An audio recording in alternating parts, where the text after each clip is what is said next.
Hi, welcome back to the channel. And today I've got one of my inspirations of the carnivore. So is Alex Carnivore for Life? Welcome to the channel. Thank you, Carl. It's a pleasure to be on, mate. Much appreciated. Well, other than verifying your age, because anyone that doesn't know you, I would suggest or will think that you are younger than me. Now, I'm 58 and I get nice compliments from that. But when I found out that you were older than me, let's say, I didn't believe it. So I've asked you to produce evidence to prove Yes, that your age. So let's see that you really are. Is it 65 now or I'm 66? 66. I was 66, 66 in year I was August. born. Well, there you go. There's evidence, ladies and gentlemen. He generally is that age. So, Alex, yeah, that's another. I'll have to block out some of those details so we don't lose your identity. But so, Alex, give us the why. Okay, well, as you know from my videos, I always talk about when I saw Lisa Wiedemann say, you have to have a why. The why will make you cry. Now, that was a couple of months after I'd started my channel. But when I do think about that question, I didn't have a concrete capital letter Y at the beginning. I saw a documentary called Fat Fiction, and it had been put on my YouTube because I'm the cook or the chef in the house, or I was. And with my mainly plant-based diet, I was watching videos all the time, particularly from a guy called Young Man Cooking. He was from Hong Kong, lived in Canada, and he made the most amazing vegetarian dishes. So although I didn't want a label of being a vegetarian, I'd always ate a great so-called Mediterranean diet, which could mean anything, but it was always whole foods, but it never worked for me. And I watched this documentary twice in one day on my own. And because I'm retired from my normal job, I spent hours watching this thing, and it was all about carbohydrates, proteins, and fats. Now, I'd always steer clear of fats and proteins and stuck to lean proteins and mainly carbohydrates. And you're only sitting there and you're watching other people your age thinking they've gone on a low fat one week and a high fat the next week. And I'm thinking, I've been doing this wrong all my life. So that got me intrigued and fascinated. And I'd always been against sugar, but there's no sugar in our diet as such. But I'd never realized the impact and the dangers of, consuming so much sugar, which we've got in all our foods. So my detective head went on, told Michelle, my wife, that I said, shall I just watch this video? And she goes, oh, not another one, because I was a YouTube fan. I said, babe, we've got to get all the sugar out of our house. And at the time, I was going up to about 15 stone, which is about, I was over 203 pounds, as I say to everybody. And I was struggling, but I'd got so used to it. It was just baggage that I carried around with me all the time. And so I didn't say, right, I've got a why. Here's my why. We're going to go on for it. The first day I said, Shell, right, we're going to get all this, anything with sugar in our house, we're going to get rid of, whether it's dry store, whether it's boxed foods in the fridge. And we literally cleared out the pantry and the fridge and the freezer, anything. I was getting all the boxes going. Look, Shell, sugar, dextrose, maltodextrin, what's going on? And it was always, I've said this a couple of times, it was a eureka moment for me. I went, oh, well, if they can do this on this video, I'm going to have a go. What the hell? And I've always had the belief that if you do something for 30 days, you create a new habit. So as I say, it wasn't a why on day one, but after the first week, I think I'd lost 7 to 9 pounds in weight. Trying to lose the weight that I've been doing for years at the gym. I get free gym because I work in a sports center, and I got used to get fed up with it because I used to hit it hard, on the low fat diet, getting bigger and bigger. I do like a beer. I like my wine, but never smoked or done drugs. And when you say to yourself, you know what, stuff that for a game of soldiers. I am what I am. And if you can't live with that, that's the way it is. But the weight loss was considerable, but combined with energy levels. And I stopped snoring after a day or two. Now I snored like a gorilla. And, we would never get divorced, but I used to get the elbows all the time. So this became, after about a week's reflection, I sat there with Shell and she went, are you getting fed up with this yet? And I went, but babe, I've just lost 7 to 9 pounds. You've told me, and you're my biggest critic, which I want, I feel better. And I'm really enjoying eating like a king every day. You know, I'm eating steaks. I'd had ground beef and eggs and bacon, and everything was becoming simple. So after a week, we carried on eating the way we were. I carried on doing what I found out to be the carnivore diet. And that became my why. I was starting to get results that I hadn't had for years and years and years. When I got to the age of 60, before lockdowns, that's when I was getting to a point where it started to be a bit down as well. So I couldn't really describe to Shell how I felt, but I thought, hold on a second, I've lost this weight in a week, which I've been trying to do for years. Why not try and carry on? You know what I mean? It just felt to me that I've got to give this at least one more month. And it just got better and better and better. And so on reflection, my why was I was overweight. I was obese. I didn't realize at the time. I was depressed. I had many, many health issues, which I've been carrying since my late 50s. And so this was all of a sudden I had this vehicle to do, which was not costing me any more money. It was just benefits after benefits after benefits so fast.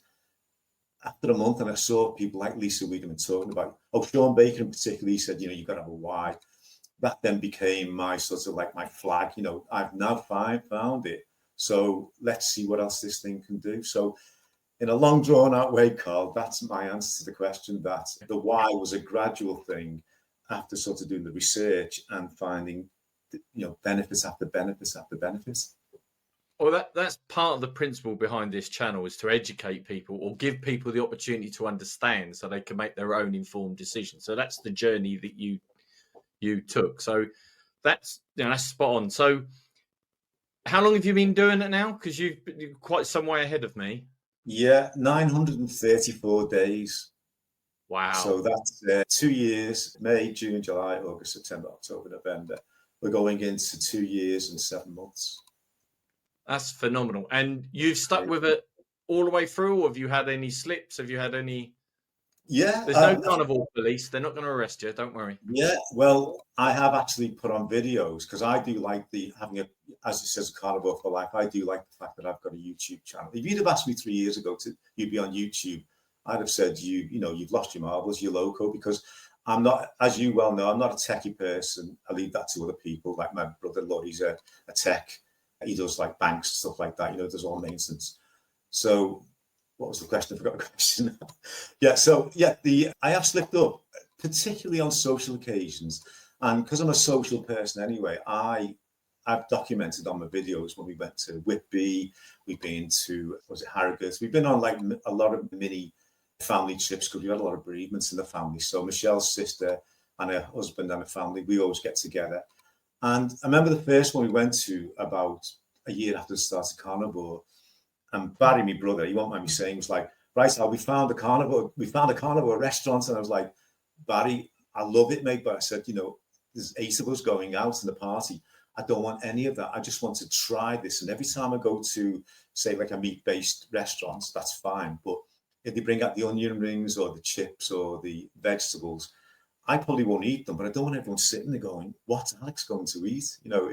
It was that way where I didn't want to isolate myself or go down the road of saying what I'm doing is better than yours. And I'd embraced it so well, but my family supported me from the beginning. Once they realized that I was going to be flexible, that was fine. But the big mistake for me was went to Berlin last October, and we went to a big department store, massive big burgers, fantastic. But I'll go for the French fries, and they were superb, cooked in seed oils. I think it was 2 hours later, I was in bed for 24 hours with diarrhea. It was horrendous. Michelle went, wow, that tells me that you just can't go back to the way you were, So it's been like that with seed oil since. So yep, I mean, but that just shows you where your microbiome has changed, and therefore something you used to have is now alien to your body, and your definitely. body. Yeah. So and that's what I say to a lot of people. It's about listening to your body. And once you've gone in a certain direction, and as I say before, I don't care if people go vegan, vegetarian, keto, whatever, get away from the hyper processed foods. But then once you're there, you need to listen to your body and deal with it. So yes. spot on. So, Alex, I've noticed the T-shirt. Do you want to give us a little bit of a backstory about it? Because that's a great project. So, I'll let you explain to people that don't know about it. Yeah. When I got my first interview last July 2023 with a guy called Kerry Mann from Homestead Howe, little did I know that it would create another journey alongside my carnivore way of eating. Kerry said to me on the interview, it went really well. We're in that other room at the back, little mobile phone, Michelle's makeup behind me. Everyone's been commenting on that. And we just got on so well. Like me and you have a chemistry and we could talk for hours. And this thing has gone crazy. I think it's over 275,000 views so far. And I just got the bug. And he said to me at the time, off camera, Alex, he said, you come across really well. I really enjoyed speaking to you. Why don't you start your own channel? And I'd messed around and called it Carnivore for Life, but I'd never put anything on. So got the bug, started building up a channel. I think I'm nearly 4,000 subscribers now, which just blows my mind. Just an ordinary working class lad from Liverpool telling people that he's changed his life forever. I know that's obviously the attraction, but alongside that journey, I've kept in touch with Kerry. I've been on a couple of live streams, and he just got it in his head that he was going to tell the world, like me, that this is the best thing since, pardon the pun, sliced bread. So he's gone along with a thing called the Carnivore Diet Movie. I've been supporting it. I think you have as well. Yeah. I've done a couple of live streams on his channel, Homestead Howe, and we've now got to the stage where he is building up. He's decided to call it Healing Humanity, which is a great, perfect title. There's a website called healinghumanity.life. And obviously, because it's self-funded, or, it's funded by, a private investment, it's not being supported by any corporations or Beyond Meat, or I can't think of a meat-related company, but it's all privately funded. He's looking to get the actual, the movie out next year, hopefully in 2025. He's in Adelaide today. He's interviewed many medical professionals, many people like yourself and people like Dante Ferrigno. And the reference, we've got many US carnivores from all walks of life. We've had similar stories to you and me. We had issues. We found something that works for us, and we're trying to shout it out to everybody. So the Healing Humanity movie, obviously I've got this T-shirts. All the proceeds go to the movie. Yes, they will go to the movie. I think I've got 3 of these at the moment. But any chance I get, because I'm so supportive of the documentary, I wear these as much as I can. There is developments going on with the UK Carnivores. I can't talk too much about it today because understand. I don't know that much, but he has shouted out to me that he's coming over to the UK in December. He's asked me to come along and have a chat. Hopefully, it's going to be a meetup where we actually sit down and eat steaks. It'll be a wonderful opportunity. He said to me, give it a shout out, but he said, we're still finalising the details. So who knows? The way the developments are, I would love him to ask someone like you, Carl. I've suggested to you on emails and stuff like that. The likes of Sarah, who we know personally, Paul from UK Carnivore guy. So I think that what will happen is, I think Kerry knows our video backgrounds, and I'm sure he'll do, if he gets a chance, he'll give us a chance to get together.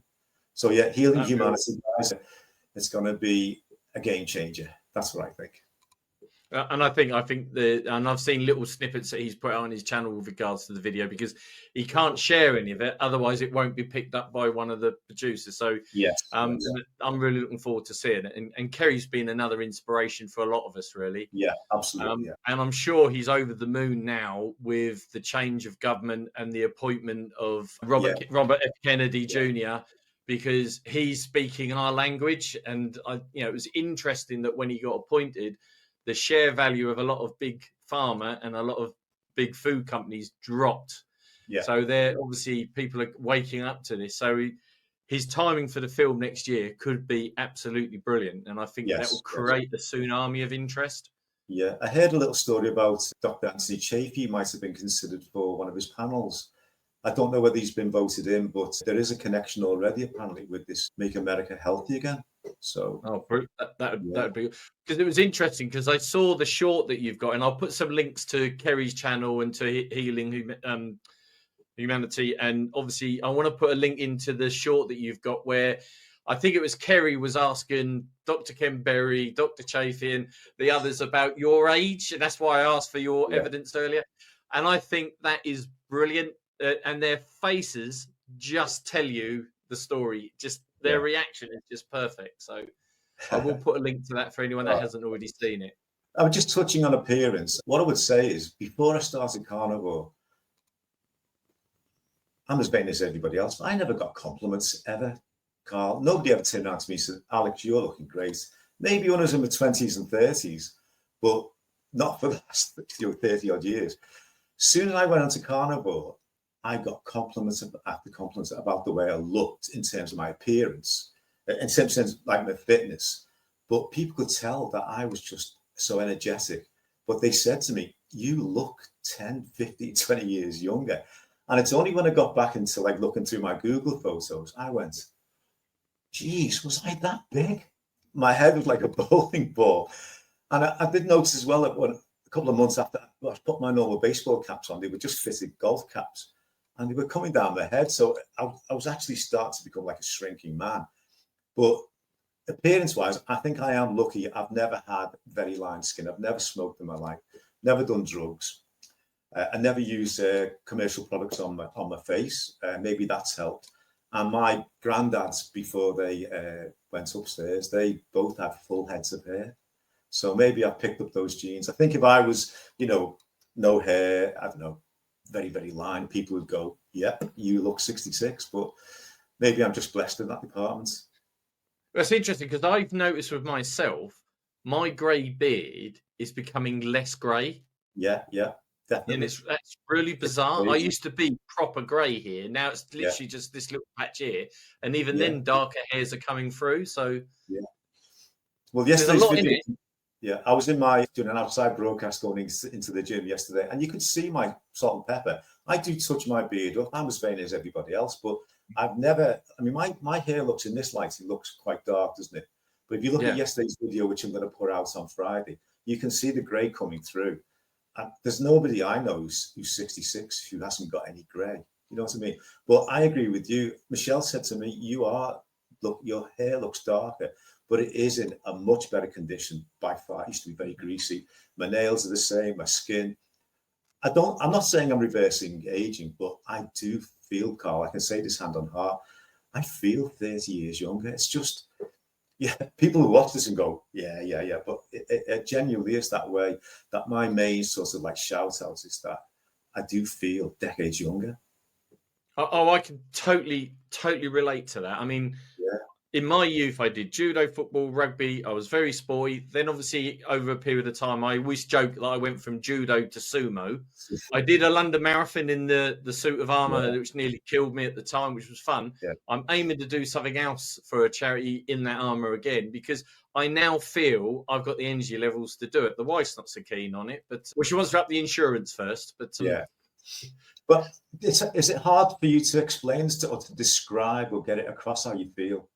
This morning I was up at 4:30. Wow. When up before the diet, I would at 7 o'clock, 8 o'clock in the morning, I had to go to work. I was sluggishly getting up at 4:30 this morning. And felt ready to go. And I didn't probably go to bed till 11:30. Yeah. So, I'm sleeping a lot less and gaining more energy. Yeah. It's and hard sleeping to really... better. Like you, stop snoring as well. Yeah. And at the beginning, that's how I felt. I mean, obviously, once I got my why in place, at the beginning, I'm scratching my head going, I'm up at 6 o'clock. And I turn over because obviously being semi-retired. And then Michelle said, why are you awake? And I was going, Michelle, I feel great. I don't want to turn over and get another 4 hours, crazy.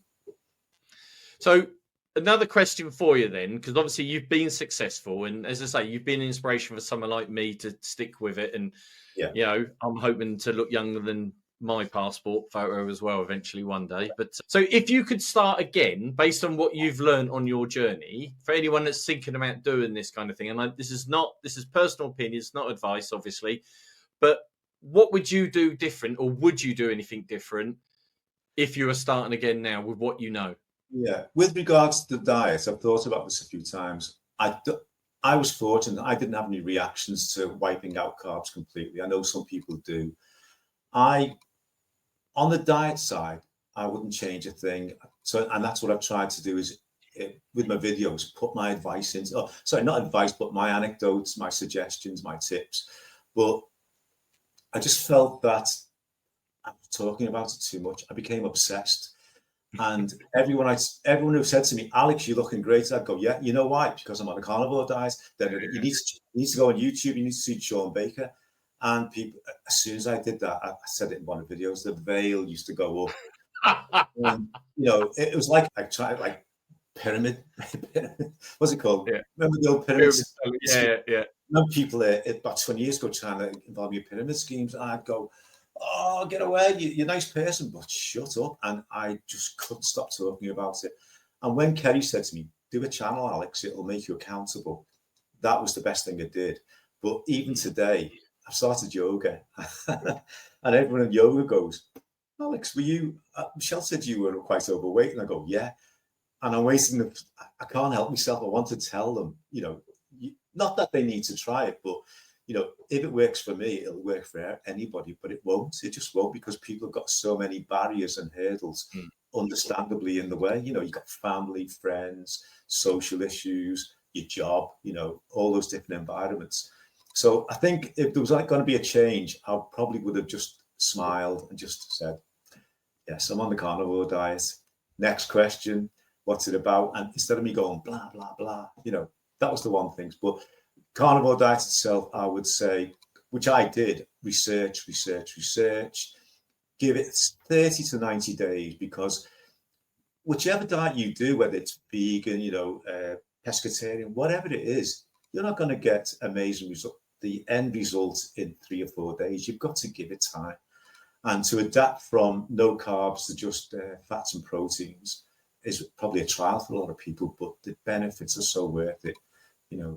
Not guaranteed, but So as I'm following your channel, obviously this particular month you revisiting the lion diet. So how's your progress on that? Although you've done a new version of it, it's steak and eggs basically, isn't it? Yeah, it is steak and eggs. I mean, they're all labels, aren't they? I'm not a fan of labels. I think I said in one of my videos, I didn't realize, and I probably said to you today, I didn't realize I was doing the carnivore diet. I'd eliminated carbs. So you could have called it an elimination diet or whatever. It was only when Dr. Sean Baker came onto my algorithms in that first week, I went, oh, I'm doing the carnivore diet. You know what I mean? So November last year, I was intrigued by it all. I think Kerry Mann had started it. There was Dave Mack, Dante Ferrigno, who I'm a big sort of admirer of.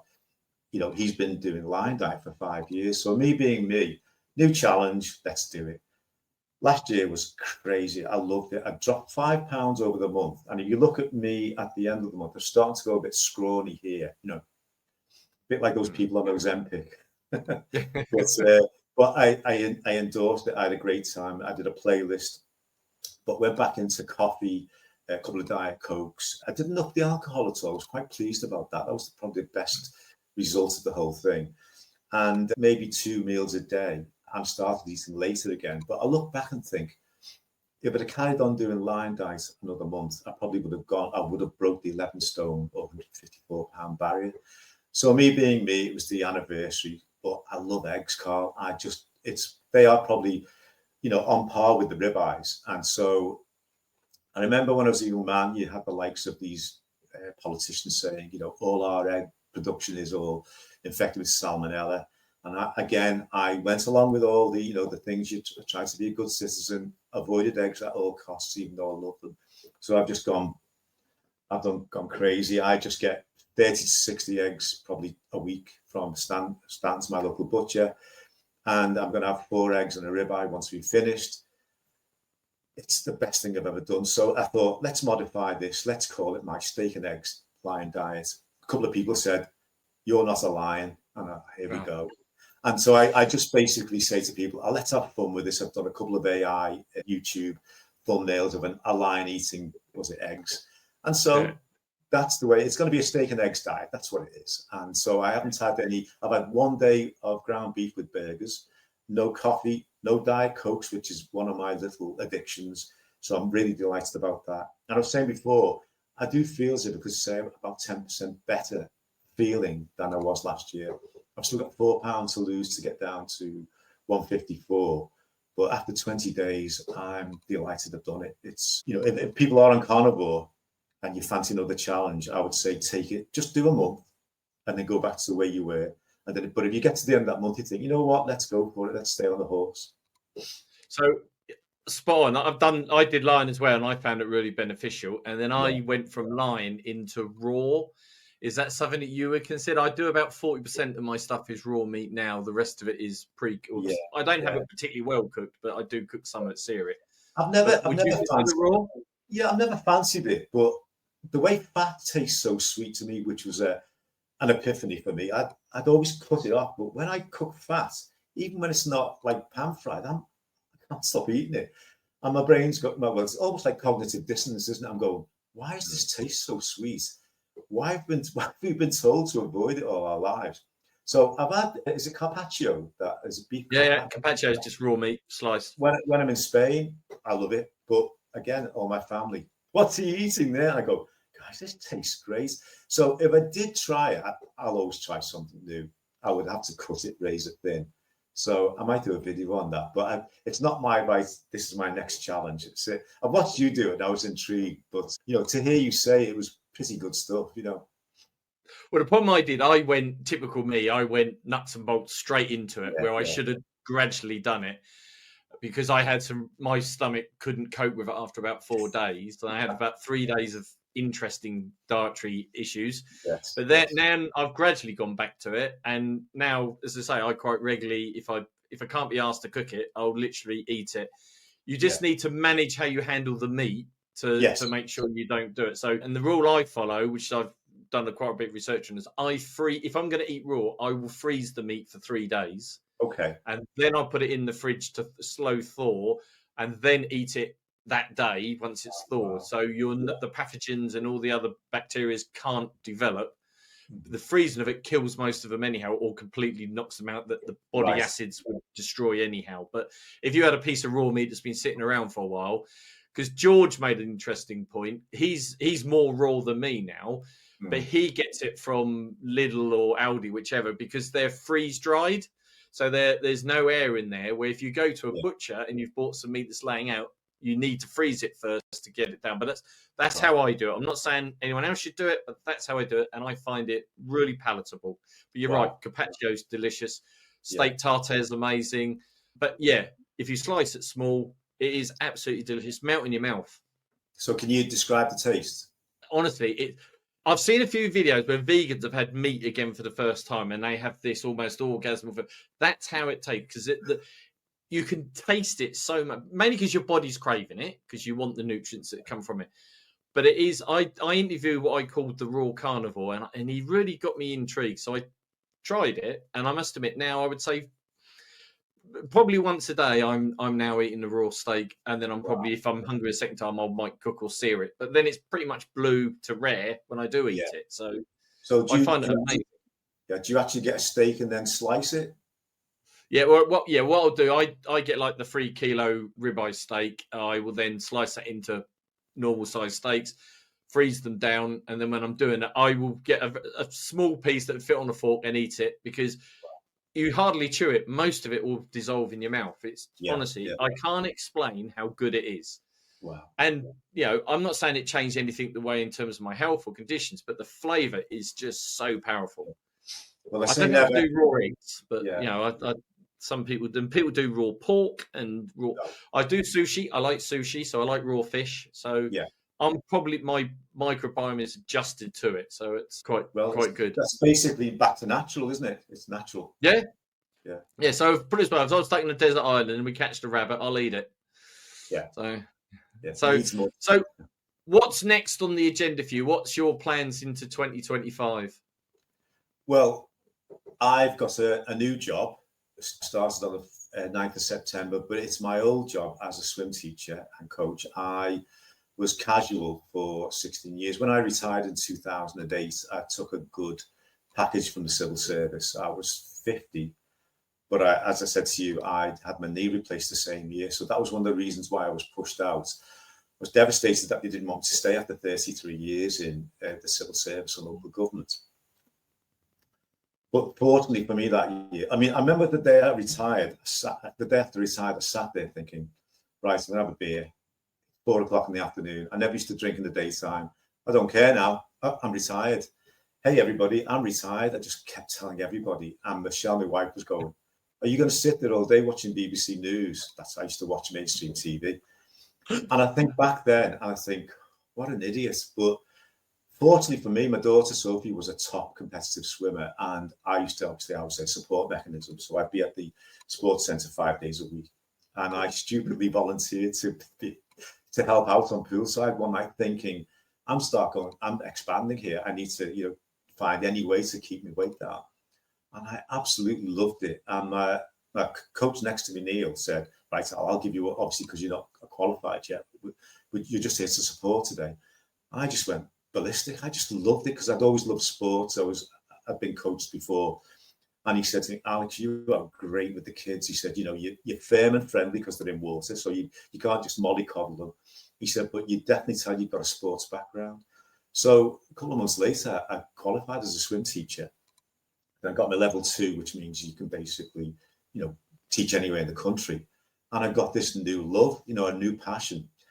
One of the swim teachers on pool said, Al, why don't you do a couple of hours each week? And I went, so don't you know this? I'm retired. I don't need to. But she said, it's pocket money. So that's what happened to me. I started getting a couple of pounds a month, started to put that away. And I just got this new love of my life. So I've been doing that for 16 years. I've worked with top Olympians like Rebecca Adlington, Steve Parry, worked for a company called Total Swimming. But after lockdowns and we got back to work because we lost all our work, I think I didn't, this me being me, I think I didn't suit their sort of image being in the 60s. I think they wanted a younger generation in. But fortunately for me, my local sports centre called me back in. So carried on being casual up to about 20 hours a week. And then last year, the manager said to me, Alex, if you hadn't been our casual teacher, we would have had to close the program now because there was just hardly any teachers available. They were all at college. So I thought, right, this is it. I want to do this now till I'm in my 70s and my 80s. I do know there is a swim teacher somewhere in England who is over 75. So I thought, right, that's my next goal. So I got the job. Actually, I applied for my job because we're going into a new sports centre. And, you sit there and I'm 66, sweating and panicking, thinking, if I lose this, I'm going to lose my mind. And he said, how you got the job? So I'm sitting there going, I'm 66, I've got a new job. So obviously I told everybody. So we go into this new sports centre in February, and I just want to be, a good role model for a swim teacher, first of all. I want to look fit. I want to be energetic, and I want to look the part, you know what I mean? I've seen people in other sports who are, telling people what to do and how to do things. And you look at them, you think, well, it's like a doctor, isn't it? A doctor who tells you to lose weight and he's sitting there and he's four stone overweight, or if he tells you to stop smoking, that he smokes. That's what it's all about. And I think to myself, if I'm going to be telling people what to do, I've got to look the part and I've got to act the part as well. So my goal for 2025 is, to be the best swim teacher in town, So that's it, basically. Brilliant. That's awesome. Yeah. Well, I wish you the best of luck in your new job and my new job. Yeah. That's incredible. You're at 66 and you're, nervous at doing an interview. That's amazing. I think that's brilliant. That I might cut that and use that as the introduction bit. I think that's quite funny. So Alex, before we wrap up, then, is there anything for any of the viewers from my channel you'd want to get a message across to? I think it goes back to looking over those 2.5 years. Is we go back to what we said at the beginning. You've got to have a reason why. I look back now. I know Michelle is proud of me. She's 60 in September next year. I think I sent you a picture of it, didn't I, Carl? Michelle, my wife, she's my inspiration. She doesn't smoke. She hardly drinks at all. She's never done drugs. She's got me involved in yoga now for the last 6 weeks. She says I'm her rock, but guys, I'm going to throw it back to her. She's my rock. She's so inspirational. And here's the thing, because she's 7 years younger than me, I don't want her walking around and people going, who's that big fat slob with that really beautiful creature there? And so when we were in our 20s, when we first met, we've been together 40 years nearly, that didn't matter because obviously we both looked the same age. But as I started to get to 50s and 60s, I was getting more and more padding. And she's looking great, better and better. She's a makeup artist by trade. That's her background. She works in retail. She knows how to look. She works so hard on it. My brain was going, I don't want anybody going, who's that with her? You know what I mean? But get back to what you're saying. I think if you will not do this if you are young, fit, and you haven't got any physical or mental issues. I really don't think. I know one lifeguard who's doing it, who's in his early 20s, and it's only because he saw the Atkins diet and he watched Jordan Peterson. So hats off to him. I won't tell you who he is, but I speak to younger people about this, and they're not interested. They've got too much going on, especially in this internet world. But people of my age, I think once you get over 45, 50, your metabolism slows down, the collagen and everything, your physical attributes. I think this is a perfect vehicle for anybody who, particularly meat eaters, to say, you know what, let's do this for 30 days, 90 days. What harm can it do? You're eating a species-specific diet. It's, as you know and I know, it's a proper human diet. That's what we endorse. So what harm are you going to do to yourself? I'd always probably say as well, if you're not sure, check it with your doctor first of all, if you've got any medical issues. That goes without saying. But I'm not a nutritionist. I've said this on my channel. I've said on my channel, I'm not a nutritionist. I'm not a doctor. I'm just an ordinary working lad from Liverpool, and it changed my life. No, I think it's spot on there. I 100% support what you say about going to your doctor. Sadly, most doctors in their whole time of study do about a half a day on nutrition, and I think that needs to change. And I'm hoping that with Robert F. Kennedy taking on America, and we in Britain tend to follow what the Americans do, that if he can make the big changes that he's planning to do and bring the awareness up, then hopefully all we want is people to be healthy and enjoy themselves. Because as Dr. Chafee says, we should be living to 120 to 140 if we're eating the right kind of lifestyle. And, the likes of you and I, unfortunately, like you've mentioned about funerals before, that, we're going to outlive a lot of people if we maintain what we're doing. Be nice to have other people come on the journey with us. Yes. My daughter Sophie's trying for a baby at the moment. She's 32 in the Dominican Republic, having a chill out there. And I've said to her recently, because she's carnivore, Alex Jr. is not carnivore. He's done it a while, got rid of all his skin issues like acne. He lives in London now. He's gone back to the old ways. It's all returned. That tells me this thing works. But Sophie, she's done really, really well. She's thriving. She's glowing. And I said to her, so I don't want to be making excuses in my 70s or when, Junior comes along. I want to be saying, right, I'm taking him here, there, or here. I'm taking her there. I'm taking him or her, wherever we want to. And I want to be enthusiastic. I want to look forward to bringing your children to me. I want us to go on holidays together. I don't want my age or my physical issues to be a rubbish excuse. And I know she's delighted with what I've said. So that's another goal for the future, besides my health, my mental and physical health, is to say, you know what, when I eventually become a granddad, I want to be a fit, healthy granddad who's running around, and the kids are trying to keep up with me. That'd be great. Yeah, that'd be all. Well, it's interesting because Dr. Kiltz, who's a fertility doctor in America, talks about the high fat side of it is fantastic fertility, and he's had examples of ladies that have started to go through the menopause have ended up getting pregnant because they suddenly become so much more vibrant. So, that's something. So, best of luck on that front as well. So, thanks. So before we wrap up, just one little bit of band. Now, obviously, I've got the blue and white scarf. We both support teams in blue and white. Obviously, I'm an Ipswich fan. You're an Everton fan. You've got one over us already this season. So I'm going to carry on the banter with you throughout the season. And all I expect is you to finish one place below us. So absolutely. Cheers, mate. Well, again, as we said before, it would be great to meet up because that's the lovely thing about Carnivore for me so far. It's another additional bonus. My interactions with everybody so far, I've never ever come off the camera and gone, what an idiot. I don't say that anyway, but I've I've come away and said, you know what, Shell, just put talk to an Ipswich Town supporter. He was great, got great sense of humour. You wouldn't believe this. He actually did a marathon once in a suit of armour. And there's always a lovely story to tell. I've been talking to Lynn Tucker recently, and Jim, her husband, Jim's had a replacement knee. And these guys are in the late 60s. And you talk to them and you go, they could be in their 30s or 40s. The energy levels they've got is just phenomenal. And again, as I said, definitely the number of people that we've met so far has been great. Well, the one that amazed me is, I think Kerry did the interview. Was that Maggie, the rancher lady? The rancher. Oh my God. I mean, she's in her 80s, is that right? 82, 83. Incredible. And as Kerry was saying, that she was carrying like logs on her shoulders while doing some fencing work, and they were struggling to lift them. Yeah, well, I was watching the trailer which she's on, which Ken has put out, and Michelle's sitting alongside me, and I said, Michelle, she's got the same definition as you, and she's 83. Michelle nearly fell off the settee. She couldn't believe it. Yeah, brilliant story. Again, if I can dig it out, I'll put a link to that. So if anyone wants to follow that one as well, it will be in the content. So, Alex, as always, you're a star. Brilliant. You're a champion. Thanks everybody for watching. If you want more content like this, please subscribe. Please like on this channel.